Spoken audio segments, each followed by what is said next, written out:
પક્ષીઓ હળીમળીને રહેતા હતા. એક હતું જંગલ, તેમાં પક્ષીઓ હળીમળીને રહેતા હતા.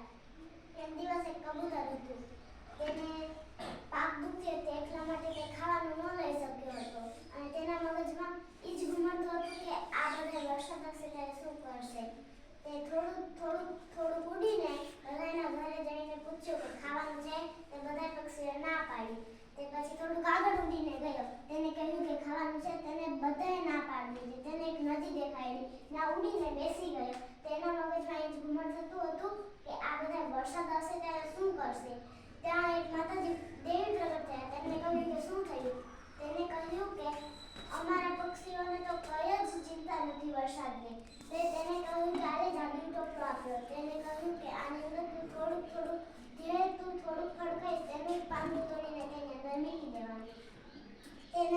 તે ઉડીને એક ફળ દેખાડ્યું. તેને થોડુંક ખાધું અને તેનું એક પાંદડું તોડીને જાદુ ટોપલામાં નાખી દીધું.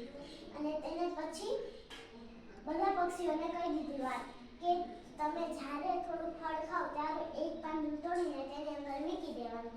તેને કહ્યું કે સારું. પછી બધા પક્ષીઓ થોડુંક ફળ ખાતા અને તેનું એક પાંદડું તોડીને તેની અંદર મૂકી દેતા. તે એક દિવસ વરસાદ થયો. તેને કહ્યું બધા પક્ષીઓ તેની પાસે